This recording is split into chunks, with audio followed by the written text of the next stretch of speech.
ഇപ്പോൾ പുതിയ വാഴ വെക്കണ പഠിച്ചല്ലോ. നിങ്ങൾ ഒരു സിമെൻറ്റ് ചട്ടി ചാണകം കിട്ടും. ഒരു സിമെൻറ്റ് കോരണ ചട്ടിയില്ലേ, കോൺക്രീറ്റ് കോരണ ചട്ടി, അതിന് ഒരു ചട്ടി പച്ച ചാണകം ഇട്ടിട്ട് വെള്ളം ഒഴിച്ച് കലക്കി കൊടുക്കുക. മണ്ണിലെ എല്ലാ ഭാഗത്തും അതിനെ വരുത്തുക. പിറ്റേ ദിവസം അതിനകത്ത് ഇങ്ങനെ മണ്ണ് പൊങ്ങുകയും താഴുകയൊക്കെ ചെയ്തുകൊണ്ടിരിക്കണ കാണാം. ബാക്ടീരിയൽ ആക്ഷൻ സ്റ്റാർട്ട് ചെയ്യും. ഒരുപാട് താഴെയൊന്നും വേണ്ട. വാഴയുടെ വേരുകൾ മേൽമണ്ണിലൂടെ യാത്ര ചെയ്യുന്ന ആളാണ്. നിങ്ങൾ അടിയിലേക്ക് കിളക്കേണ്ട കാര്യമൊന്നുമില്ല. ഒരടി താഴത്തിൽ കിളച്ചെടുത്താൽ മതി. ഓക്കെ.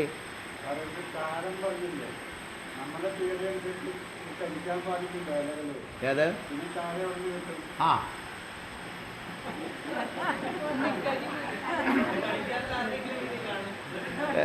നമ്മുടെ തിയറി ശരിയല്ലേ? സാറ് ചോദിച്ചത് ശരിയല്ലേ? കത്തിക്കരുത് എന്ന് പറയുകയും ചെയ്യണേ, ചാരം കൊണ്ടുവന്നിടാൻ. അതെന്താണ് കാര്യം എന്ന് വെച്ചാൽ, ചാരത്തിനായി കത്തിക്കരുത്. എന്നാൽ ചാരം എവിടെയെങ്കിലും ഉണ്ടെങ്കിലോ എടുത്തുകൂടെ? എവിടെയൊക്കെ ഉണ്ടാകും?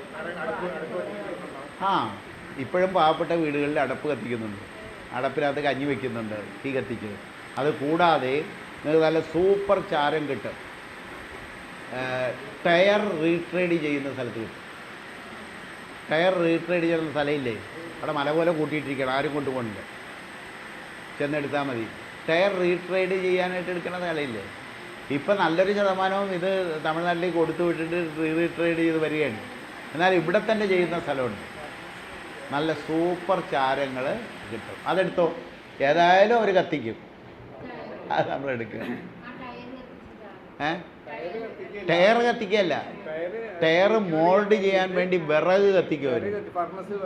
ഫർണസിലത് വിറക്. ആ ഫർണസിനകത്തിൻ്റെ അടിയിൽ നല്ല ഭസ്മം പോലത്തെ ചാരം കിട്ടും. എല്ലായിടത്തും ഉണ്ട്. റീട്രേഡ് ചെയ്യുന്ന എവിടെ ചെന്നാലും നിങ്ങൾക്ക് ആവശ്യത്തിന് ചാരം കിട്ടും.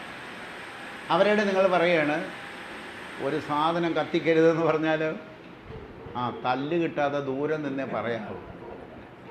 അപ്പോൾ ചാരം കിട്ടും, സുഖമായിട്ട് ചാരം കിട്ടും. ഇപ്പോൾ ആൾറെഡി ഉണ്ട്. അതുവരെ അത് ഉപയോഗിക്കുക കേട്ടാ. അതുവരെ നമ്മൾ കുമ്മായം ഉപയോഗിക്കരുതെന്നല്ലേ പറഞ്ഞത്? കുമ്മായം ഉപയോഗിച്ചില്ലേ?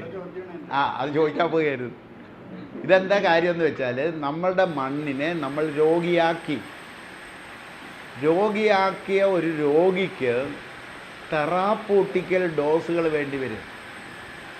ഇപ്പം നമ്മൾ ഈ ആരോഗ്യ കാര്യത്തിന് എഴുതുമ്പോൾ ചിലപ്പോൾ വിറ്റാമിൻ സി ഒക്കെ സിന്തറ്റിക് എഴുതി കൊടുക്കണില്ലേ? അപ്പോൾ ഉടനെ ചോദിക്കല്ലേ, എന്താടാ നിങ്ങൾ പ്രകൃതി പറയുകയും ചെയ്യുന്നു സിന്തറ്റിക് വിറ്റാമിൻ സി എഴുതണത് എന്താണെന്ന് ചോദിക്കല്ലേ? അപ്പം രക്ഷപ്പെടാൻ വേണ്ടി മാത്രം ചെയ്യുന്ന പരിപാടികൾ. അതായത് നമ്മുടെ മണ്ണിനെ നാളിതുവരെ നോക്കാതെ കൊണ്ടുവന്ന് ഈ പരുവത്തിലാക്കി അവിടെ നിന്നും കരകയറാനുള്ള വഴി നോക്കുകയാണ്. നിങ്ങൾ മണ്ണ് റെഡിയായി കഴിഞ്ഞാൽ പിന്നെ നിങ്ങൾ ഇത് ഇടണ്ട, എല്ലാം റെഡിയായി കഴിഞ്ഞാൽ വേണ്ട. അപ്പോൾ പുതിയ വാഴ വെക്കുമ്പോൾ ഇതിട്ടു. അതേമാതിരി തന്നെയാണ് ഇപ്പോൾ പഴയ വാഴകളെല്ലാം നിൽപ്പുണ്ട്. ഇപ്പോൾ നേരത്തെ സാറ് ചോദിച്ചില്ലേ, പഴയ വാഴകൾക്ക് എല്ലാത്തിനും ഓരോ ലിറ്റർ നമ്മുടെ ഈ സൊല്യൂഷൻ ഓരോ ലിറ്റർ അതിൻ്റെ കടക്കൽ ഒഴിച്ചു കൊടുത്തേക്കുക, മാസത്തിലൊരു ദിവസം. അങ്ങനെയാണെങ്കിൽ ആ വാഴയ്ക്കും കേടുകൂടാതെ കുലപ്പിച്ച് എടുക്കാൻ പറ്റും. പുതിയ വാഴ വയ്ക്കുമ്പോൾ ഇങ്ങനെ വയ്ക്കുക, മണ്ണിൽ തന്നെ ഒഴിച്ച് ശരിയാക്കിയിട്ട് ആ മണ്ണിലേ വയ്ക്കാവൂ. മറ്റൊന്ന്, നിൽക്കുന്ന വാഴയ്ക്ക് അതിൻ്റെ കടയിൽ ഓരോ ലിറ്റർ ഒഴിച്ചു കൊടുത്തിട്ട് വെള്ളം ഒഴിക്കുക. പിടി കിട്ടിയല്ലോ. ഇനി ഈ വാഴയ്ക്ക് പ്രധാനമായും വരുന്ന രോഗം എന്താ? ആക്രമണം. ഇത് സൂക്ഷിച്ച് വെക്കാം, ഉണ്ടാക്കി സൂക്ഷിച്ച് വെക്കാം, കേടാവത്തേയില്ല, ഒരിക്കലും കേടാവില്ല. കാരണം ഇത് മിനറൽസാണ്, കേടാവില്ല. എല്ലാ മാസവും ഓരോ ലിറ്റർ പഴയ വാഴയ്ക്ക് ഒഴിച്ചു കൊടുക്കുക. പുതിയതിന് വേണ്ട, മണ്ണ് റെഡിയാക്കിയല്ലോ നമ്മൾ പഴയ വാഴകൾക്ക്. ഇനി പഴയ വാഴകൾക്ക് മാണവണ്ടല്ല, പിണ്ടിപ്പുഴു എന്ന് പറഞ്ഞൊരു സാധനം വരും. അതാണ് വാഴയ്ക്ക് ഏറ്റവും പ്രശ്നമായിട്ട് വരിക. ഏത് വാഴയ്ക്കാണ് ആദ്യം പിണ്ടിപ്പുഴു വരിക? ഏത്ത വാഴയ്ക്കാണ് വരിക. അതെന്താ ഏത്ത വാഴയ്ക്ക് ആദ്യം വരാൻ കാര്യം? ഏത്തവാഴ ഏത്തവാഴയ്ക്ക് വരാൻ കാര്യം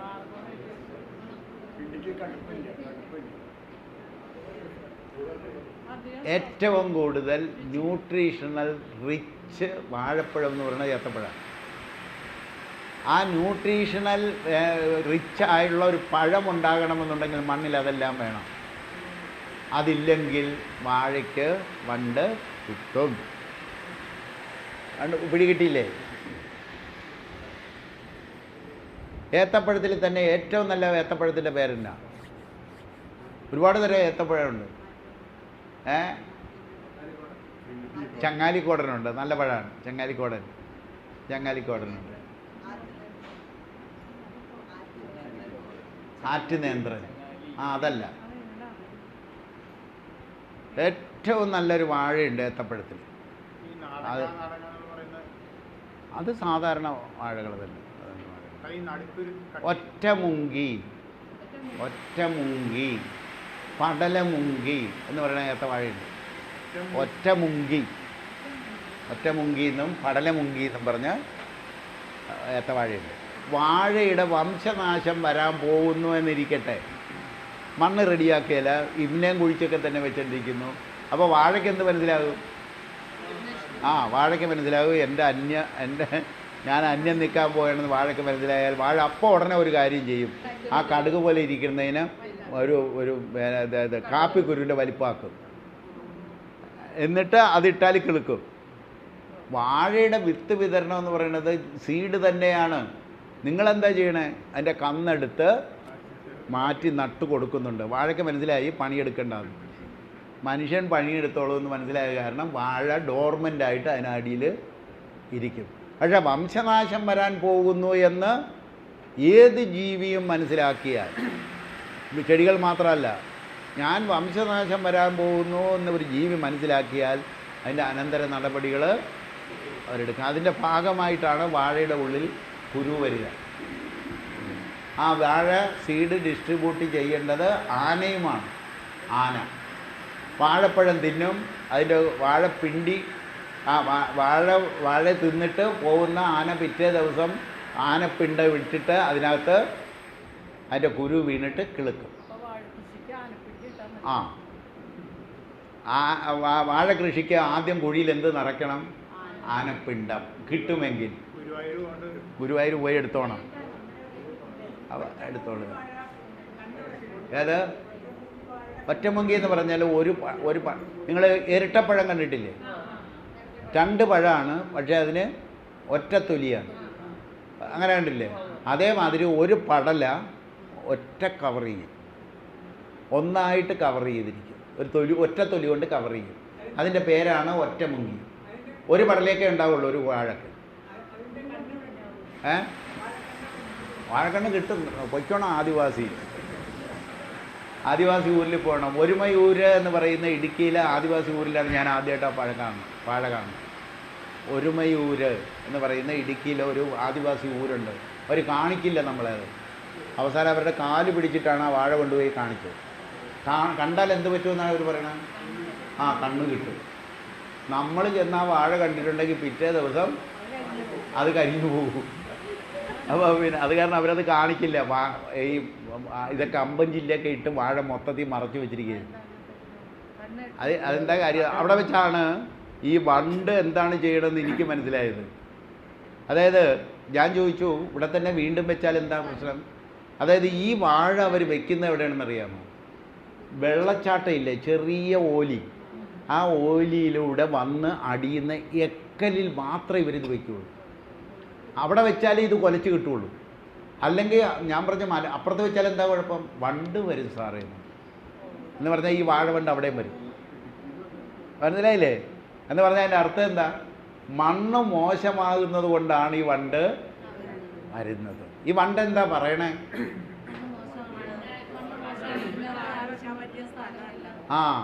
ഈ വാഴ വളരാൻ അനുയോജ്യമായ മണ്ണല്ലടാ മണ്ട എന്നാണ് വണ്ട് പറയുക. വണ്ടതാ പറയുക. നമ്മളെന്താ മനസ്സിലാക്കിയേ? ആ വണ്ടിനെ എങ്ങനെയെങ്കിലും കൊല്ലാനാണ് നോക്കണേ. അതായത് ആ വാഴ ആ മണ്ണിൽ നിന്ന് കൊലച്ച് ആ പഴം തിന്നാൽ നിങ്ങളുടെ ആരോഗ്യം സംരക്ഷിക്കാൻ പറ്റില്ല. നിങ്ങളുടെ ആരോഗ്യം സംരക്ഷിക്കണമെന്നുണ്ടെങ്കിൽ അതിനനുയോജ്യമായ മണ്ണ് വേണം എന്നാണ് ഈ ജീവികളൊക്കെ പറയണേ. അതിന് പകരം നമ്മളെന്താ ചെയ്യണേ? അവരെ കൊല്ലാനായിട്ട് ശ്രമിച്ചുകൊണ്ടിരിക്കും. അപ്പോൾ ഈ സൊല്യൂഷൻ കിട്ടിയല്ലോ. ഈ സൊല്യൂഷൻ തെങ്ങിനും ഒഴിക്കാം, തെങ്ങിൻ്റെ കൂമ്പിലും ഒഴിക്കാം, ചോട്ടിലും ഒഴിക്കാം. എത്ര അളവിന്? കയ്യിൽ കാശുള്ളതുപോലെ. കയ്യിൽ എത്ര കാശുണ്ടോ അത്ര ഒഴിച്ചോ തെങ്ങിനും. കേട്ടോ, ആണ്ടിൽ 2 പ്രാവശ്യം കൂമ്പിൽ ഒഴിക്കുകയാണെങ്കിൽ നല്ലത്. ഒഴിക്കാൻ ആളെ കിട്ടുമെങ്കിൽ അത് മുതലാകുമെങ്കിൽ ഈ ഓരോ ലിറ്റർ ഈ സൊല്യൂഷൻ തെങ്ങിൻ്റെ കൂമ്പിൽ ഒഴിക്കാം, ചുവട്ടിൽ കാശുള്ളതുപോലെയും ഒഴിക്കാം. തെങ്ങിനും വാഴയ്ക്കും ഇതാണ്. ഏത് സൊല്യൂഷൻ? എത്ര ലിറ്റർ? കൂമ്പിൽ 1 ലിറ്റർ വീതം ആണ്ടി 2 പ്രാവശ്യം, ചുവട്ടിൽ കാശുള്ളതുപോലെ. എപ്പോൾ വെള്ളം ഒഴിക്കാം? എപ്പോൾ വെള്ളം? ഇല്ല, എപ്പോൾ വെള്ളം ഒഴിക്കും? ഇപ്പോൾ വെള്ളം. കാരണം ഇത് മിനറൽസാണ്, അത് മണ്ണിൽ ചെന്ന് ലയിച്ച് ചേർന്ന് ചെടികൾ എടുത്തുകൊള്ളും. അപ്പോൾ ഒരു സൊല്യൂഷൻ കിട്ടിയില്ലേ 2 ചെടികൾക്ക്. അടുത്തത്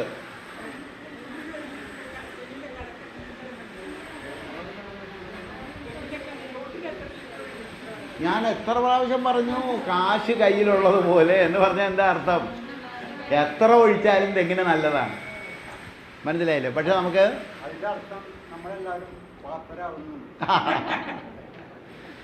ഒഴിക്കണ്ട.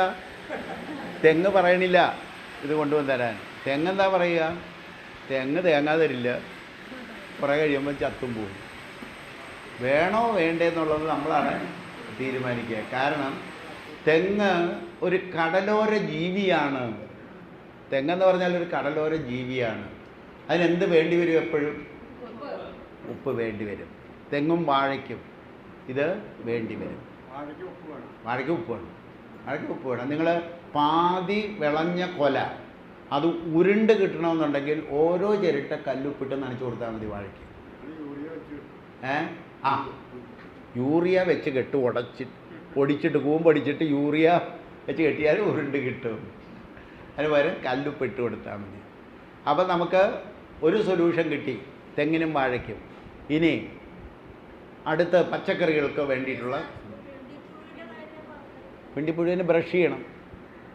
ഈ സൊല്യൂഷൻ തന്നെ അടി മുതൽ മേള് വരെ ആ തടയിൽ ബ്രഷ് ചെയ്താൽ മതി. പിണ്ടിപ്പുഴു നിയന്ത്രിക്കാം. ഒരു പ്രാവശ്യം നിങ്ങൾ ബ്രഷ് ചെയ്യുക. പിറ്റേ ദിവസവും 2 ദിവസം നോക്കണം. ആ സ്ലറി വരുന്നുണ്ടെങ്കിൽ വീണ്ടും ഒന്നുകൂടി ചെയ്യണം. ഒരു പശ പോലത്തെ ഒരു സാധനം വരും, ഒരു ദ്രാവകം വരികയാണെങ്കിൽ വീണ്ടും അതിനകം നിറയുന്ന വിധത്തിൽ അടിച്ചു കൊടുത്താൽ മതി. പിന്നെ അത് വാഴ മൂപ്പിച്ചെടുക്കാം, കൊല മൂപ്പിച്ചെടുക്കാം. വാഴയുടെ പിണ്ടി കുറേ അവർ തിന്നും. കൂമ്പിലൊഴിക്കാം. അത് സൂക്ഷിച്ച് ഒഴിക്കണം. അളവ് കൂടിയാൽ ഇല ഒടിയും. അതിനേക്കാളും നല്ലത് അതിൻ്റെ വാഴയുടെ അടിയിലത്തെ ഇല തൊട്ട് മണ്ണിൻ്റെ അറ്റം വരെ ബ്രഷ് ചെയ്ത് കൊടുത്താൽ മതി. ഉപ്പുള്ളത് കൊണ്ടേ വാഴയുടെ കൈ ഒടിയാൻ സാധ്യതയുണ്ട്. പിണ്ടിയുടെ ജ്യൂസ് നല്ലതാണ്. പിണ്ടിയുടെ ജ്യൂസിൻ്റെ ഗുണം എന്താ? നല്ല ആൽക്കലൈനാണ്. പിണ്ടി ജ്യൂസ് കുടിക്കാം. പിണ്ടിയുടെ ജ്യൂസാണോ നല്ലത് അപ്രോപ്രിയേറ്റ്, അതോ കുക്കുംബറിൻ്റെ ആൽക്കലൈൻ വാട്ടറാണോ? നമ്മളെപ്പോഴും നോക്കണം എന്താ? അപ്രോപ്രിയേറ്റിലേക്ക് പോവുക. കൂടുതൽ അപ്രോപ്രിയേറ്റിലേക്ക് പോവുക എന്നുള്ളതാണ്. അതുകൊണ്ടാണ് കുക്കുംബർ എടുത്തത്. കുക്കുംബർ എടുക്കാം, ചൊരക്ക എടുക്കാം, കുമ്പളങ്ങ എടുക്കാം, പടവലങ്ങ എടുക്കാം. ഏത് വേണേലും എടുക്കാം. ആൽക്കലൈൻ ആകണമെന്ന് മാത്രമേ ഉള്ളൂ. എന്താ കാര്യം? രോഗത്തിൻ്റെ കാരണം അസിഡിറ്റിയാണ്. ആസിഡും ആൽക്കലൈനും കൂടി ചേർന്നാൽ ന്യൂട്രലാണ്. അടുത്തത് 2 സൊല്യൂഷൻ ഉണ്ടാക്കണം. അതായത് രൂക്ഷഗന്ധത്തിന് കീടങ്ങളെ അകറ്റാം. അങ്ങനെ പറഞ്ഞു തരുള്ളൂ. സാധനം എന്തൊക്കെയാണെന്ന് കണ്ടുപിടിച്ചു കൊള്ളണം. രൂക്ഷഗന്ധത്തിന് കീടങ്ങളെ അകറ്റാം ഒരു വഴിയാണ്. എന്ത് രൂക്ഷമായ ഗന്ധമുള്ള പച്ചില പറിച്ച് അരച്ച് കലക്കി തെളിച്ചാലും കീടങ്ങളെ അകറ്റാം. കയ്പ്പ് രസത്തിന് കീടങ്ങളെ അകറ്റാം. എല്ലാം ഓരോന്നോരോന്ന് കുറച്ചൊക്കെ പറഞ്ഞു തരും. കയ്പ്പ് രസത്തിന് കീടങ്ങളെ അകറ്റാം. എരിവിന് കീടങ്ങളെ അകറ്റാം.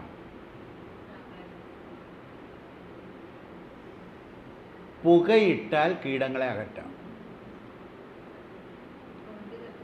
അതായത് ആദ്യത്തെ നമ്മൾ മിനറൽ മെത്തേഡാണ്, ഇത് ബയോളജിക്കൽ മെത്തേഡാണ്. ബയോളജിക്കൽ മെത്തേഡുകൾ കുറച്ചെണ്ണം. ഒന്ന്, രൂക്ഷഗന്ധമുള്ള ഏത് പച്ചിലയും അരച്ച് കലക്കി തളിച്ചാൽ കീടങ്ങളെ അകറ്റാം. എന്തൊക്കെയുണ്ട് രൂക്ഷഗന്ധം? കൊന്നടല സമ്മതിച്ചു. പിന്നെ ഒരു വേറിന് സ്മെല്ലുണ്ടോ? ഒരു വേറിന് സ്മെല്ലുണ്ടോ? അരൂത. നല്ല ഗന്ധമാണ് അരൂത. ഉമ്മത്തിന് ഗന്ധമുണ്ട്. കമ്മ്യൂണിസ്റ്റ് വച്ച കരിനൊച്ചി എടുക്കാം. എന്താണേലും രൂക്ഷഗന്ധം ഉണ്ടായിരിക്കണം. എങ്ങനെ കണ്ടുപിടിക്കാൻ രൂക്ഷഗന്ധം? രൂക്ഷഗന്ധം എങ്ങനെ കണ്ടുപിടിക്കാം? കയ്യിലിട്ട് തിരുമിയിട്ട് മണത്ത് നോക്കിയാൽ മതി. എന്ത് കയ്യിലിട്ട് തിരുമി മണക്കരുത്? ചൊറിഞ്ചണം. ദയാൽ സാറ് പറഞ്ഞ് കയ്യിലിട്ട് തിരുമി മണത്ത് നോക്കാൻ പറഞ്ഞു. വഴി നിൽക്കണ വള്ളിച്ചൊറിഞ്ഞണ എടുത്ത് ചുരുട്ടി മണത്ത് നോക്കി മൂക്കും ചൊറിഞ്ഞ് കുഴപ്പമായിട്ട് വരും. രൂക്ഷഗന്ധം കണ്ടുപിടിക്കുക. ഇനി നമ്മളുടെ ഇതില്ലേ ജമന്തി എടുക്കാം, ഏതും എടുക്കാം. കറുകയ്ക്ക് സ്മെല്ല് വരുന്നുണ്ടോ? സ്മെല്ല് രൂക്ഷഗന്ധം വരണം. രൂക്ഷഗന്ധം. നാരകത്തിൻ്റെ ഇല എടുത്തൂടെ? നാരകത്തിൻ്റെ ഇല നല്ല രൂക്ഷഗന്ധമല്ലേ? പനിക്കൂർക്ക എടുത്തുകൂടെ? ഓറഞ്ചിൻ്റെ തൊലി എടുത്തുകൂടെ? രൂക്ഷഗന്ധമല്ല. രൂക്ഷഗന്ധമുള്ള ഏതും അരച്ച് കലക്കി തളിച്ചാൽ കീടങ്ങളെ അകറ്റാം. കേട്ടാ, ചീമക്കൊന്നാകാം, എന്തുമാകാം, ഇന്നതെന്നില്ല. ഇനി കയ്പ്പ് രസമുള്ളത് എന്തും അരച്ച് കലക്കി തളിച്ചാൽ കീടങ്ങളെ അകറ്റാം. എന്തൊക്കെയുണ്ട്? അമൃത്, ആര്യവേപ്പ്, കാഞ്ഞിരം, കരിങ്ങോട്ട, എന്തെല്ലാം സാധനങ്ങൾ നമ്മുടെ ചുറ്റുമുണ്ട്. അതായത് കാഞ്ഞിരം, കരിങ്ങോട്ട, അമൃത്, കിരിയാത്ത് എന്ന് പറഞ്ഞൊരു സാധനമുണ്ട്. കിരിയാത്ത് എല്ലാ കർഷകരുടെ വീട്ടിലും നമ്മളുടെ എല്ലാവരുടെ വീട്ടിലും ഉണ്ടായിരിക്കേണ്ട ഒന്നാണ് അമൃത്. അമൃതിൻ്റെ വള്ളി ഇപ്പോഴേ വീട്ടിൽ കുത്തിക്കോണം. എന്തിനാണെന്നറിയാമോ? 2028 വൈറസ് രോഗം വരുമ്പോൾ വെള്ളം ഇട്ട് കുടിക്കാനാണ്. ഇവിടെ ഉണ്ടെന്നല്ലേ? അമൃതമുണ്ട്. ഇല്ലെങ്കിൽ അങ്ങോട്ടും ഇങ്ങോട്ടും വെട്ടിക്കൊണ്ടുവന്ന് കൊടുത്ത് ഇപ്പോഴേ നട്ടോ. കാരണം അമൃത് ചതച്ചിട്ട് വെള്ളം കലക്കി തളിച്ചാൽ കീടങ്ങളെ അകറ്റാം. എളുപ്പം. ഒരു തണ്ട് ഏതെങ്കിലും ഒരു മരത്തേൽ നമ്മൾ വീട്ടിലുണ്ടെങ്കിൽ അത് കീടങ്ങളെ അകറ്റാൻ അത് മാത്രം മതി. കിരിയാത്തെന്ന് പറഞ്ഞൊരു സാധനമുണ്ട്. അതായത്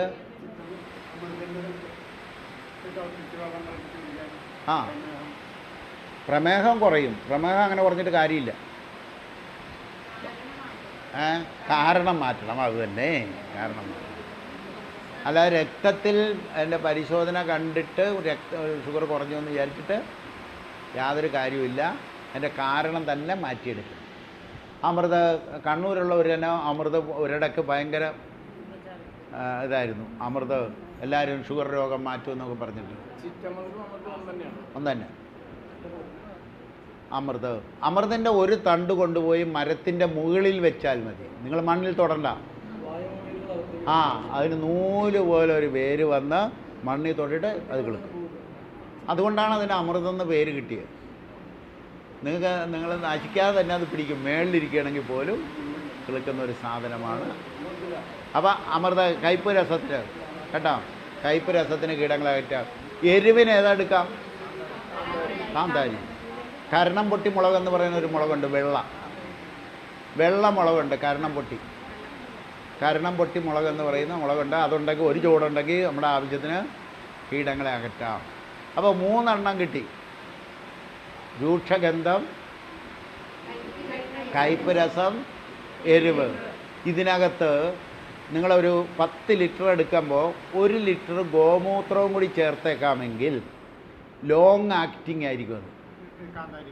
എല്ലാത്തിനകത്തും, കയ്പ്പിനകത്തും കയറ്റണം, രൂക്ഷഗന്ധത്തിനകത്തും കയറ്റണം, കാന്താരിയിലും കയറ്റണം. പഞ്ചഗവ്യ എടുക്കാം. ഇത് കീടങ്ങളെ അകറ്റാനാണ്.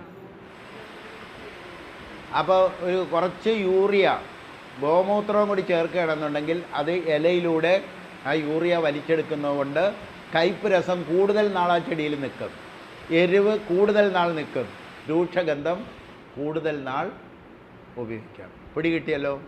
ഇനി പുകയ്ക്കുക. നമ്മൾ സാധാരണഗതിയിൽ പുകയിടില്ലേ? മാവൊക്കെ പൂക്കുമ്പോൾ എന്താ ചെയ്യുക? പുകയിട്ട് കൊടുക്കുക. അതുപോലെ തന്നെ പച്ചക്കറികൾക്കെല്ലാം പുകയിട്ട് കൊടുത്താൽ കീടങ്ങളെ അകറ്റാം.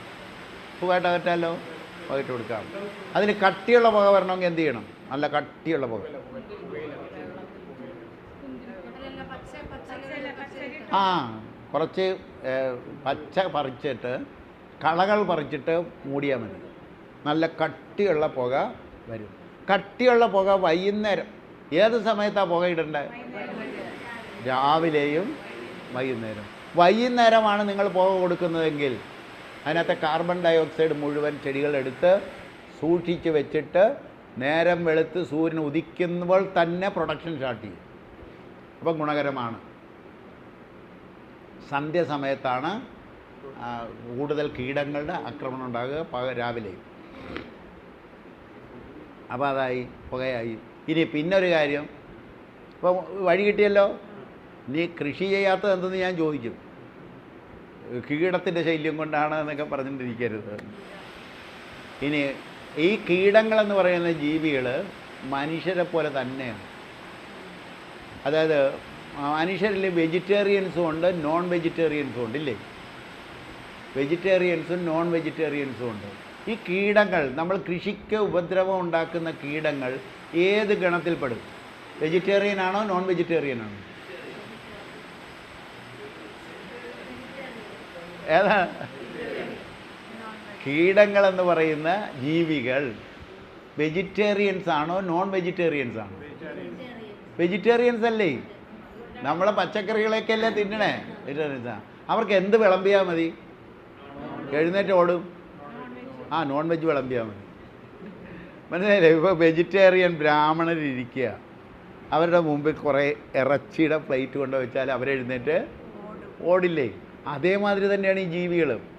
നിങ്ങളൊരു 4-5 മത്തി മേടിച്ച് വേവിച്ചിട്ടേ കലക്കി അങ്ങ് തെളിച്ച് സകല ഈ കീടങ്ങൾ ഓടും. ഓടും. കാര്യം എന്താ? അവരതില്ല. അതിൻ്റെ സ്മെല്ല് വന്നാൽ അവർ അവിടുന്ന് കടന്നു. ഫിഷ് അമിനോ ആസിഡ് എന്നൊക്കെ പറയണത് അതാണ്. ഉണ്ടാക്കി വെക്കാൻ വേണ്ടി, സൗകര്യത്തിന് വേണ്ടി ചെയ്യുന്ന ഒരു സാധനം. ഇത്രയും മനസ്സിലാക്കിയാൽ മതി. അതായത് നിങ്ങൾ ഏതെങ്കിലും ഏറ്റവും നല്ലത് മത്തിയാണ്. മത്തി ഒരു 4-5 എണ്ണം മേടിച്ച് ഒരു 5-6 ലിറ്റർ വെള്ളത്തിൽ വേവിച്ചിട്ട് കലക്കി ഉടച്ചെടുത്തിട്ട് അരിച്ചെടുത്ത് നിങ്ങൾ സ്പ്രേ ചെയ്തേ, സകല കീടങ്ങളും പമ്പ കിടക്കും. കാരണം ഇതാണ്, അവർ വെജിറ്റേറിയൻസാണ്. അവിടെ വരുമ്പോൾ അവർക്ക് എന്ത് സ്മെല്ലാണ് കിട്ടുക? നോൺ വെജിൻ്റെ സ്മെല്ല് കിട്ടും. അവരുടെ നിന്ന് പിടികിട്ടിയല്ലോ. നിങ്ങൾ പാവക്കായൊക്കെ തിന്നുന്നതല്ലേ?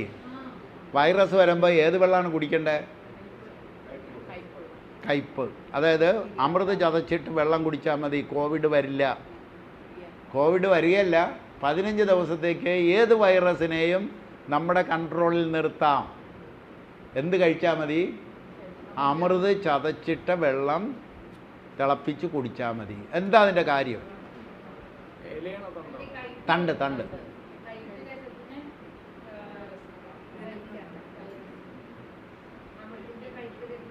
അമൃതിൻ്റെ കയ്പ്പ് രസം ചെന്ന് കഴിഞ്ഞാൽ വൈറസ് ഒന്ന് അമരും. എന്താ കാര്യം? വൈറസിൻ്റെ സ്വാദ് കയ്പ്പാണ്. ജലദോഷം വരുമ്പോൾ വായിലെന്താ വരിക? കയ്പ്പ് വരും. അതായത് വൈറസ് എന്ന് പറയുന്ന ജീവിയുടെ സ്വാദം എന്ന് പറയുന്നത് കയ്പ്പാണ്. ഇപ്പോൾ നമ്മൾ കയ്പ്പ് വെള്ളം കൊടുക്കുമ്പോൾ ശരീരം എന്ത് മനസ്സിലാക്കും? ഏതോ വൈറസ് വരാൻ പോണു, പ്രതിരോധത്തിനുള്ള സംവിധാനങ്ങൾ ഒരുക്കും. അതുകൊണ്ടാണ് ഒരു 15 ദിവസത്തേക്ക് നമുക്ക് വൈറസിനെ നമ്മുടെ കൺട്രോളിൽ നിർത്താം. ഈ 15 ദിവസത്തിനുള്ളിൽ എന്ത് ചെയ്യണം? വയറിളക്കി കൊള്ളണം, വിയർപ്പിച്ചു കൊള്ളണം, മാലിന്യങ്ങളെ വെളിയിൽ കളഞ്ഞു കൊള്ളണം. എന്നാൽ പിന്നെ കോവിഡിനെയും പേടിക്കണ്ട, ഒരു വൈറസിനെയും പേടിക്കണ്ട. ഇനി പ്രകൃതിയുടെ ശാശ്വതമായ കീടനിയന്ത്രണം ബയോളജിക്കൽ കൺട്രോളാണ്. Biological control. നമ്മൾ ആദ്യം മിനറൽ മെത്തേഡ് എടുത്തു, ബയോളജിക്കൽ മെത്തേഡ് എടുത്തു, ഇനി ബയോളജിക്കൽ കൺട്രോൾ എന്ന് പറയും. ബയോളജിക്കൽ കൺട്രോൾ എന്ന് പറഞ്ഞാൽ എന്താ? നേരത്തെ പറഞ്ഞതാണ്. ഒരു ജീവിയെ മറ്റൊരു ജീവി തിന്നും. സാധാരണ ഇതിൽ നമ്മൾ പയർ കൃഷി ചെയ്യുമ്പോൾ എന്ത് ജീവിയാണ് അങ്ങോട്ട് കൊടുക്കുക? മിഷർ, പുളിയുറുമ്പ് എന്ന് പറയുന്ന സാധനത്തിനെ അങ്ങോട്ട് കയറ് കെട്ടി വലിച്ചു കൊടുക്കും. അല്ലെങ്കിൽ പുളിയുറുമ്പുള്ളടുത്ത് കൊണ്ടുപോയി ഒരു എല്ല് കെട്ടി തൂക്കിയിട്ട് അതിനെ എടുത്തുകൊണ്ട് വന്ന് പയറിൻ്റെ പന്തലയിൽ കയറ്റി വിടും. കാര്യം എന്താണെന്ന് വെച്ചാൽ അവരവിടെ വന്നു കഴിഞ്ഞാൽ മുഞ്ഞയൊക്കെ പെറുക്കി അവർ തിന്നോളും. നല്ലോണം നിറഞ്ഞു കഴിഞ്ഞാൽ നിങ്ങൾ പയർ പറിക്കാൻ ചെന്നാൽ ഉറുമ്പ് എന്താ ചെയ്യുക? നമ്മുടെ നേരെ വരും, നമ്മുടെ നേരെ വരും. അവർ അത്ര പ്രൊട്ടക്ഷൻ കൊടുക്കുക നിൽക്കുന്ന ജീവിയാണ്.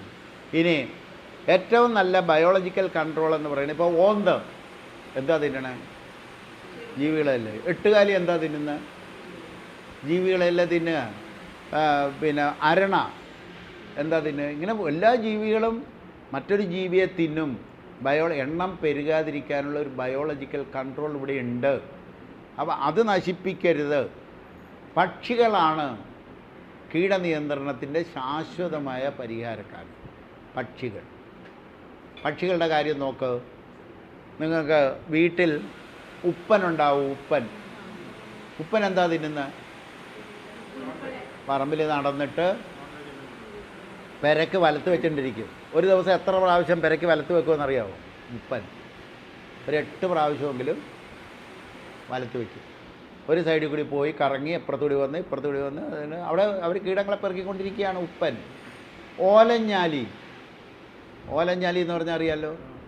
ഒരു ഓലയെ തൂങ്ങിക്കിടന്നിട്ട് ഓലയുടെ അടിയിലുള്ളത് പെറുക്കിയെടുക്കും. തുന്നാരൻ എന്ന് പറയുന്ന ഒരു കൊച്ചു കുരുവിയുണ്ട്. Taylor bird, തുന്നാരൻ. ഒരില മതി അതിന് പെരവെക്കാൻ. അത് എട്ടുകാലിയുടെ വല എടുത്തുകൊണ്ട് വന്നിട്ട് ഇല തുളച്ച് മടക്കി തയ്ച്ചിട്ട് അതിനകത്ത് കൂട്ടി കുഞ്ഞുങ്ങളുമായിട്ട് പോകും. തുന്നാരൻ എല്ലാ വീട്ടിലും ഉണ്ടത്. അതിൻ്റെ വാലിങ്ങനെ ടക്ക് ടക്ക് ടക്ക് അടിച്ചിട്ടുണ്ട്. ടിയോ എന്ന് ഒച്ചയിൽ അലറുന്ന കുരുവി. ഇവർ എവിടെ നിന്നാണ് പെറുക്കുക? ഇലച്ചാർത്തിൽ. കാരണം ഇവർക്ക് 2 ഗ്രാമേ തൂക്കമുള്ളൂ. അപ്പോൾ ഇലയുടെ അറ്റത്ത് വന്നിട്ട് അവർ പുഴുണ്ടോ എന്ന് നോക്കി പെറുക്കിക്കൊണ്ടിരിക്കും. മരം കൊത്തി എവിടെ നിന്നാണ് പെറുക്കുക? തടിയെന്നാണ്. അവർക്ക് കാക്ക ഇരിക്കണ പോലെ കമ്പലിരിക്കാൻ പറ്റുമോ? പിന്നെ അങ്ങനെ ഇരിക്കുക? തടിയലിരുന്നിട്ട് കറങ്ങി നടന്നിട്ട് കൊട്ടി നോക്കും. ഒരു കുഴിക്കകത്ത് ഒരു മരത്തിൻ്റെ പോടിനകത്ത് ഒരു പുഴു അകത്തിരിപ്പുണ്ട്. അപ്പോൾ ഈ മരം കൊത്തി എന്താ ചെയ്യുക? കുത്തി തുളക്കാനൊന്നും പറ്റണില്ല. എന്നിട്ടും പുഴു അകത്താണ്. പുഴു അകത്തോട്ട് പോയിക്കൊണ്ടിരിക്കും. അപ്പോൾ എന്ത് ചെയ്യും അവർ? ആ ചുണ്ട് അതിലോട്ട് തടിയായിട്ട് വെച്ചിട്ട് ഡ്രന്നടിക്കും. അത് കാട്ടിലും കേൾക്കാം, വീട്ടിലും കേൾക്കാം. നിങ്ങൾ കേൾക്കാനുണ്ട്, ശ്രദ്ധിക്കാത്തത് കൊണ്ടാണ്. ഡ്രന്ന് ലോങ് ആയിട്ട് അടിക്കും. ആ വൈബ്രേഷൻ കൊണ്ട് പുഴു പതുക്കെ തല പുറത്തോട്ട് വയ്ക്കും, ഒറ്റപ്പെടുത്താൻ പറ്റും.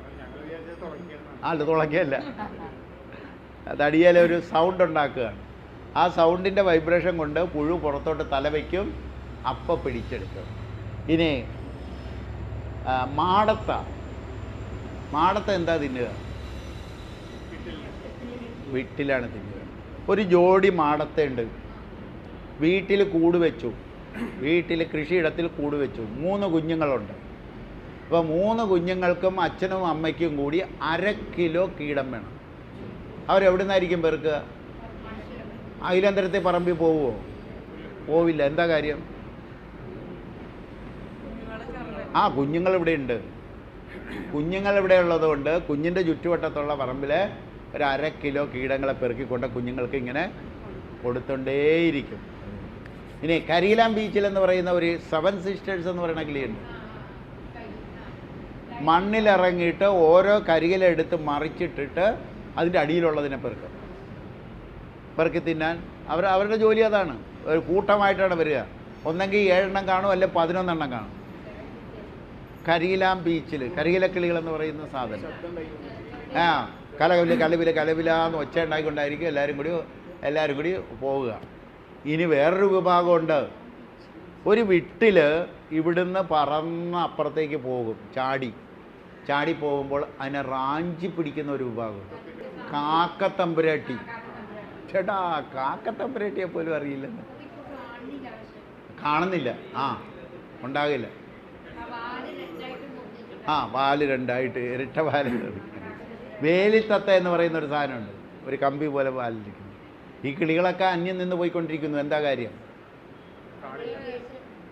കീടനാശിനി അടിച്ച പുഴുക്കളെ തിന്ന് ഇവരുടെ മുട്ട വിരിയാതായിരിക്കുന്നു.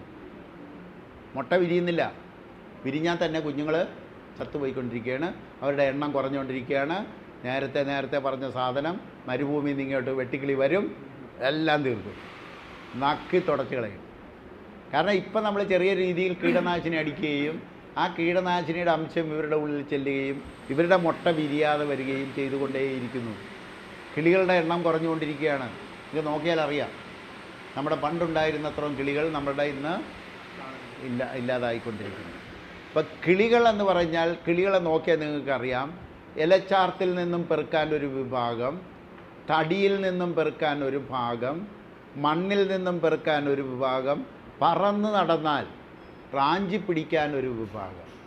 ഇവരെല്ലാവരും ബയോളജിക്കൽ കൺട്രോളാണ്. ഒരു വെള്ളിമൂങ്ങ നിങ്ങളുടെ വീടിലുണ്ടെങ്കിൽ, നിങ്ങളുടെ പറമ്പിലുണ്ടെങ്കിൽ അതിന് ഒരു ദിവസം 7-8 എലി വേണം. 8 എലി. വെള്ളിമൂങ്ങയ്ക്ക് ഇരിക്കണമെന്നുണ്ടെങ്കിൽ മരത്തിൻ്റെ പൊത്ത് വേണം. എവിടെയെങ്കിലും മരമുണ്ടോ? മരമുണ്ടെന്ന് പറഞ്ഞിട്ട് മരത്തിൻ്റെ പൊത്തുണ്ടോ? പണ്ട് കാലത്ത് കാവുകളിലായിരുന്നു ഇവരിയ്ക്കുക. ഇപ്പം പുറത്ത് പകൽ കണ്ടിട്ടുണ്ടെങ്കിൽ കാക്കയും മാടത്തെയും കൂടി അവരെ കൊന്നുകളയും. അപ്പം കീടനിയന്ത്രണത്തിന് ശാശ്വതമായ പരിഹാരം പ്രകൃതി ഇവിടെ ഒരുക്കിയിട്ടുണ്ട്. ഇതെങ്ങനെ കൊണ്ടുവരും? ഇതെങ്ങനെ കൊണ്ടുവരാൻ പറ്റും? കുറേ കൂടുകൾ വീട്ടിലുണ്ടാക്കി വെച്ച് കൊടുത്താൽ മതി. പലതരത്തിലും വലിപ്പത്തിലുമുള്ള കൂടുകൾ, മരത്തിൻ്റെ പൊത്തുകൾ, പലക കൊണ്ട് ആളുകൾ ഉണ്ടാക്കിയിട്ട് അവിടെ വെച്ച് കൊടുത്താൽ മതി. എൻ്റെ പറമ്പിൽ ആദ്യം ഒരൊറ്റ മരം ഉണ്ടായിരുന്നില്ലല്ലോ. അന്ന് ഞാൻ ചെയ്തത് ഒരു 50ഓളം കൂടുകളുണ്ടാക്കി പെരയുടെ മേളിൽ വെച്ച് കൊടുത്തു. വേറെ തൂണുണ്ടാക്കിയിട്ട് തൂണയിൽ വെച്ച് കൊടുത്തു. ഇങ്ങനെ പല സ്ഥലത്ത് വെച്ച് കൊടുത്തിട്ടാണ് ഞാൻ കിളികളെ ആകർഷിച്ചത്. കിളികളെല്ലാത്തിനും വരുത്തി. കൂടുകളുണ്ടാക്കി വെച്ച് കൊടുത്താൽ മതി. നമ്മൾ കൂടുകളുണ്ടാക്കി വെച്ച് കൊടുത്താൽ മതി. എല്ലാ ദിവസവും ഇച്ചിരി തീറ്റ പുറത്ത് വെച്ച് കൊടുത്താൽ മതി. വേനൽക്കാലമാകുമ്പോൾ അവർക്ക് കുളിക്കാനും കുടിക്കാനും ഇച്ചിരി വെള്ളം വെച്ച് കൊടുത്താൽ മതി. എവിടുന്നും വരും. എവിടുന്നും വന്നിട്ട് ഓരോരുത്തരായിട്ട് കുളിച്ചിട്ട് പോണ കാണാം. ഓരോരുത്തർ ക്യൂ നിന്ന് കുളിക്കും, ക്യൂ നിന്ന് വെള്ളം കുടിച്ചിട്ട് പോണം. അപ്പം അവരെ ആകർഷിക്കണം. കാരണം അവർ ബയോളജിക്കൽ കൺട്രോളാണ്. ഇതിൽ 2 കിളികളാണ് നമുക്ക് ഉപദ്രവകാരികളായിട്ട് തോന്നുക. ഒന്ന് മയിൽ, 2 തത്ത.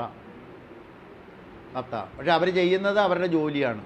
ചെടികൾക്ക് എങ്ങനെയാണ് വെള്ളം കൊടുക്കേണ്ടത്, നനയ്ക്കേണ്ടത്, മണ്ണിൽ വെള്ളം പിടിച്ചു നിർത്തേണ്ടത് എങ്ങനെ എന്നറിഞ്ഞിരിക്കണം. ചെടികൾക്ക് വെള്ളം വേണ്ട. പിന്നെ എന്താ വേണ്ടേ? ഈർപ്പം മതി. ചെടികൾക്ക് വേണ്ടത് ഈർപ്പമാണ്, വെള്ളമല്ല. മഴ കൂടുതൽ ശക്തിയായിട്ട് പെയ്യുമ്പോൾ ചെടികൾ എങ്ങനെയാണ് നിൽക്കുക? വളരാതെ മരടിച്ച് നിൽക്കും. വെള്ളം കൂടാൻ പാടില്ല. ചെടികൾക്ക് വേണ്ടത് ഈർപ്പമാണ്. ഈർപ്പം എങ്ങനെയാണ് നിലനിർത്തുക? മണ്ണിൽ ഓർഗാനിക് മാറ്റർ ഉണ്ടെങ്കിൽ ഈർപ്പം അവിടെ പിടിച്ച് നിൽക്കും. പോരാത്തതിന് മാത്രം നനച്ചു കൊടുക്കുക. നമ്മൾ വെള്ളം വേണമെന്ന് വിചാരിച്ചിട്ട് തെങ്ങിന് തടം മുഴുവൻ നിറച്ചങ്ങോട്ട് നിർത്തി കൊടുക്കും, ഇല്ലേ? എന്തായിരിക്കും സംഭവിക്കുക? ആ വെള്ളം മണ്ണിനടിയിലേക്ക് പോകുമ്പോൾ വെള്ളം മാത്രമായിരിക്കുമോ പോവുക? മേൽമണ്ണിലുള്ള വളത്ത് മുഴുവൻ കൂടി ലയിച്ച് ചേർന്നിട്ട് വെളിയിലേക്ക് പോകും. അത് നനയാൻ മാത്രം ഒഴിച്ചു കൊടുക്കുക, നനവിന് മാത്രമേ കൊടുക്കാവൂ. ഒരു കാരണവശാലും കൂടുതൽ വെള്ളം ചെടികൾക്ക് ഒഴിക്കരുത്. അതാണ് പ്രത്യേകമായിട്ട് ശ്രദ്ധിക്കേണ്ടത്. ഈർപ്പം നിലനിർത്താൻ വേണ്ട നടപടികൾ എടുത്തുകൊള്ളണം. വെള്ളം ശേഖരിക്കേണ്ടത് ഡാമിലല്ല, പിന്നെയോ മണ്ണിൽ. Store the water in the soil, not in dam. വെള്ളം ശേഖരിക്കേണ്ടത് മണ്ണിലാണ്, ഡാമിലല്ല. ഡാമിൽ ശേഖരിച്ചാൽ എന്ത് പറ്റും? അത് തീർന്നു പോകും. അത് പൊട്ടുകയും ചെയ്യും, അത് തീർന്നും പോകും. മണ്ണിൽ ശേഖരിക്കണം. മണ്ണിൽ വെള്ളം ശേഖരിക്കേണ്ടത് എങ്ങനെയാണെന്നുള്ളതാണ്, ഈർപ്പം നിലനിർത്തേണ്ടത് എങ്ങനെയാണെന്നാണ് നമ്മൾ പഠിക്കേണ്ടത്. മണ്ണിന് വെള്ളം പിടിച്ചു നിർത്താനുള്ള കഴിവൊന്നുമില്ല. രണ്ട് മണൽത്തരികൾക്കിടയിലെ ജൈവാംശം, സസ്യജാലങ്ങളുടെ ഓർഗാനിക് മാറ്റർ റിച്ച് ആകുക എന്നുള്ളതാണ് പ്രധാനം മണ്ണിൽ. അപ്പോൾ ഈർപ്പം അവിടെ പിടിച്ചു നിൽക്കും. ഇതിനെന്താ വഴി? മണ്ണ് ജല സംരക്ഷണം ഒരുമിച്ചാണ്. മണ്ണ് ജല സംരക്ഷണം ഒരുമിച്ച് നടക്കണം. മഴത്തുള്ളി മണ്ണിലേക്ക് നേരിട്ട് പതിക്കരുത്. 2-3 കണ്ടീഷനാണ്. മഴത്തുള്ളി മണ്ണിലേക്ക് നേരിട്ട് പതിക്കരുത്. നേരിട്ട് മഴത്തുള്ളി മണ്ണിലേക്ക് വീണാൽ എന്തായിരിക്കും സംഭവിക്കുക? ആദ്യത്തെ മഴത്തുള്ളി വീഴുമ്പോൾ മണ്ണിനെ ഒന്ന് ഇളക്കും. രണ്ടാമത്തെ മഴത്തുള്ളി ഈ ഇളകിയ മണ്ണിനെ മുന്നോട്ട് കൊണ്ടുപോകും. മൂന്നാമത്തെ മഴത്തുള്ളി അതിനെ ഒഴുക്കിക്കൊണ്ടുപോകും. എന്നാൽ മണ്ണിന് മീതെ നല്ല പുതപ്പുണ്ടെങ്കിൽ, ജൈവാംശം കൊണ്ടുള്ള നല്ല പുതപ്പുണ്ടെങ്കിൽ, അതിലേക്ക് മഴത്തുള്ളി വീണാൽ എന്തായിരിക്കും സംഭവിക്കുക? മണ്ണിളകുമോ? ഇല്ല. ആ ഓർഗാനിക് മാറ്ററിലൂടെ മണ്ണിലേക്ക് ഇറങ്ങി അത് കിനിഞ്ഞ് മണ്ണിനടിയിലേക്ക് പൊയ്ക്കൊള്ളും. അപ്പോൾ എന്താ വേണ്ടേ? മണ്ണിനെ പുതപ്പിക്കണം. മൾച്ചിങ് എന്ന് പറയും. MULTCHING, mulching. മണ്ണിനെ പുതപ്പിക്കുക. എന്തുകൊണ്ടാണ് പുതപ്പിക്കേണ്ടത്? പ്ലാസ്റ്റിക്കും കുപ്പിച്ചില്ലും ഒഴിച്ച് മണ്ണിലിട്ടാൽ മണ്ണിൽ പൊടിയുന്നത് എന്തും കൊണ്ട് മണ്ണിനെ പുതപ്പിക്കാം. ചപ്പ് ചവറുകൾ, കരിയിലകൾ, ഉണക്കപ്പുല്ല്, കച്ചിൽ, തീപ്പെട്ടി കമ്പനിയിലെ വേസ്റ്റ്, ചിന്തേരി ചീളിൻ്റെ വേസ്റ്റ്, എന്തും മണ്ണിലിട്ടാൽ മണ്ണിൽ പൊടിഞ്ഞു ചേരുന്നത് എന്തും കൊണ്ട് മണ്ണിനെ പുതയിടുക. എത്ര കനത്തിൽ വേണമെങ്കിലും പുതയിടാം. മണ്ണിനെ മൊത്തത്തിൽ പുതപ്പിക്കുക. മഴത്തുള്ളി മണ്ണിലേക്ക് നേരിട്ട് പതിക്കരുത്. സൂര്യപ്രകാശം മണ്ണിലേക്ക് നേരിട്ട് പതിക്കരുത്. എന്ത് ചെയ്താൽ മതി? പുതയിട്ടാൽ മതി. മഴത്തുള്ളി മണ്ണിലേക്ക് നേരിട്ട് പതിക്കാതിരിക്കാൻ പുതപ്പിച്ചാൽ മതി. സൂര്യപ്രകാശം മണ്ണിലേക്ക് നേരിട്ട് അടിക്കാതിരിക്കാൻ എന്ത് ചെയ്താൽ മതി? അതിനെ പുതപ്പിച്ചാൽ മതി. കാറ്റ് മണ്ണിലേക്ക് നേരിട്ട് അടിക്കരുത്. എന്ത് ചെയ്താൽ മതി? പുതപ്പിച്ചാൽ മതി. മനസ്സിലായില്ലേ? അപ്പോൾ പുതയിടൽ ഇതാണ് പ്രധാനം. മണ്ണ് ജല സംരക്ഷണം ഒരുമിച്ച് നടക്കും. മണ്ണ് ജല സംരക്ഷണത്തിനുള്ള വഴി അതാണ്. മഴത്തുള്ളി മണ്ണിലേക്ക് നേരിട്ട് പതിക്കാത്ത വിധം മണ്ണിനെ പുതപ്പിക്കുക. കാറ്റ് മണ്ണിലേക്ക് അടിക്കാത്ത വിധം മണ്ണിനെ പുതപ്പിക്കുക. സൂര്യപ്രകാശം മണ്ണിലേക്ക് നേരിട്ട് അടിക്കാത്ത വിധം മണ്ണിനെ പുതപ്പിക്കുക. 3 കാര്യങ്ങൾ ഒരുമിച്ച് നടക്കണം. മണ്ണ് ജല ജൈവ വൈവിധ്യം സംരക്ഷിച്ചുകൊണ്ട് എവിടെ വേണേലും മനുഷ്യന് ജീവിക്കാം. ഏത് കാടിനുള്ളിലും ജീവിക്കാം. മണ്ണ് സംരക്ഷിക്കണം, ജലം സംരക്ഷിക്കണം, ജൈവ വൈവിധ്യം സംരക്ഷിക്കണം. ഉണ്ട് മണ്ണിലേക്ക്. ഓക്കെ, പിടികിട്ടിയല്ലോ. പതിപ്പിച്ചാൽ മതി. അപ്പോൾ അത് മൾച്ചിങ്. ഇപ്പോൾ മണ്ണ് ചപ്പ് ചവറുകളെല്ലാം കൊത്തിക്കളഞ്ഞ് വരണ്ടി ഇട്ട് കഴിഞ്ഞാൽ മണ്ണ് ഉണങ്ങിപ്പോയില്ലേ? അതേ പുതയണമെങ്കിലോ? ഇപ്പോൾ ഒരു തുണി അലക്കി വെയിലത്തിടുന്നതിന് പകരം പെരക്കാത്തിട്ട് കാറ്റടിച്ചാൽ ഉണങ്ങില്ലേ? കാറ്റ് കൊണ്ടാൽ തുണി ഉണങ്ങില്ലേ? അങ്ങനെയാണെങ്കിൽ കാറ്റ് കൊണ്ടാൽ മണ്ണുണങ്ങില്ലേ? ഉണങ്ങും. അപ്പോൾ ജലം സംരക്ഷിക്കപ്പെടണമെന്നുണ്ടെങ്കിൽ അതിന് ഒരു പുത വേണം. അത് വെള്ളക്കെട്ട് വേറെ. വെള്ളക്കെട്ടാണെങ്കിൽ അതിന് ചെയ്യേണ്ടത് ലാൻഡ്സ്കേപ്പിംഗ് എന്ന് പറഞ്ഞൊരു സാധനം, land utilization, landscape, land designing, അതും പഠിക്കാം. ഇതിപ്പോൾ എന്താ പഠിക്കേണ്ടത്? മൾച്ചിങ് വയ്ക്കരുത്. സൂര്യപ്രകാശം അടിക്കാതിരിക്കാൻ മരത്തലപ്പുണ്ടാവണം, വേണ്ടേ? അരിച്ചു വരണത് താഴോട്ട് വീണാൽ മണ്ണിൽ അടിക്കരുത്. മഴ പെയ്തു വന്നു കഴിഞ്ഞാൽ മരത്തലപ്പിൽ വീണ് തട്ടിത്തെറിച്ച് ചെതറി മണ്ണിലേക്ക് വരുമ്പോൾ പുതപ്പിൻ്റെ പുറത്തേക്ക് വീഴാൻ പാടുള്ളൂ. കാറ്റടിച്ചാലും മണ്ണിൽ മരങ്ങളതിന് തടുക്കും, ബാക്കി പുതപ്പിക്കുക. അപ്പോൾ അതൊരു മൾച്ചിങ് എന്ന് പറഞ്ഞ് പഠിച്ചു. രണ്ടാമതൊരു മൾച്ചിങ് ഉണ്ട്, ലിവിങ് മൾച്ച് ഉണ്ടാവണം. ലിവിങ് മൾച്ച്, ജീവനുള്ള പുതയുണ്ടാവണം. ഇപ്പോൾ ചപ്പ് ചവറിൻ്റെ മുകളിൽ വീണാൽ, സൂര്യപ്രകാശം വീണാൽ അത് ശേഖരിക്കപ്പെടുമോ? ശേഖരിക്കപ്പെടില്ല.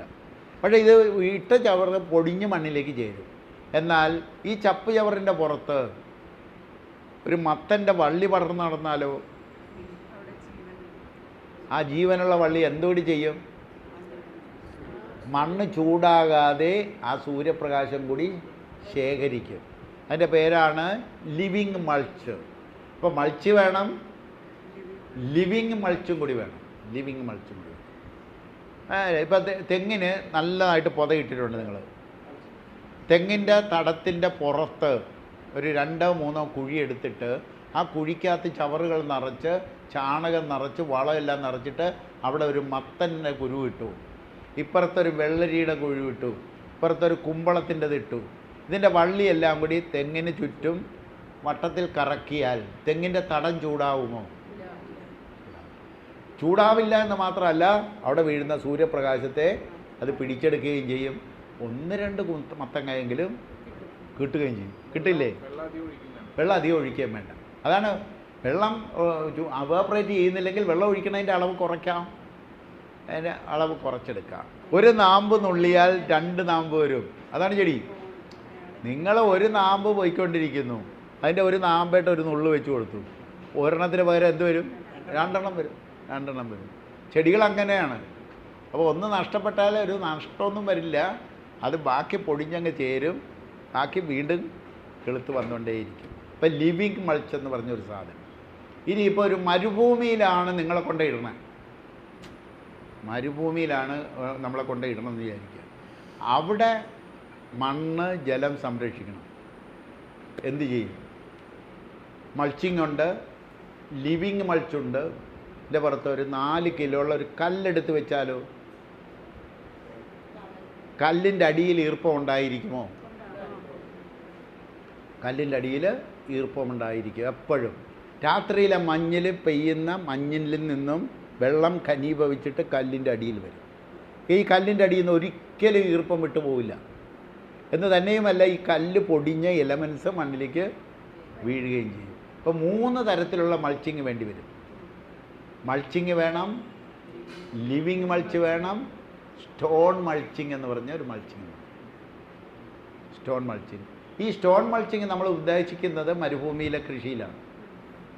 മരുഭൂമിയിൽ നമ്മൾ ഒരു കാലത്ത് പോയി മരം വെച്ച് പിടിപ്പിച്ച് കാശുണ്ടാക്കും, ഇന്നല്ലെങ്കിൽ നാളെ. മനസ്സിലായില്ലേ? മരുഭൂമി മുഴുവൻ നാച്ചുറൽ ഫോറസ്റ്റ് ഉണ്ടാക്കുന്നത് നമ്മുടെ ടാർഗറ്റാണ്, നമ്മുടെ ഒരു ടാർഗറ്റാണ്. അതിന് വേണ്ടിയിട്ട് ട്രെയിനിങ് തരും. മരുഭൂമിയിൽ പോയി കൃഷി ചെയ്യാൻ കാട് വെച്ച് പിടിപ്പിച്ച് കൊടുത്ത് അവിടുത്തെ ടൂറിസം ഡെവലപ്മെൻറ്റിന് വേണ്ടിയിട്ട് വർക്ക് ചെയ്യുന്ന ചെറുപ്പക്കാരെ ഉണ്ടാക്കി അവിടെ വിട്ട് കാശുണ്ടാക്കിയാൽ ഇവിടുത്തെ മണ്ണ് സംരക്ഷിക്കും, അല്ലെങ്കിൽ ഇവിടുത്തെ മണ്ണ് സംരക്ഷിക്കപ്പെടില്ല.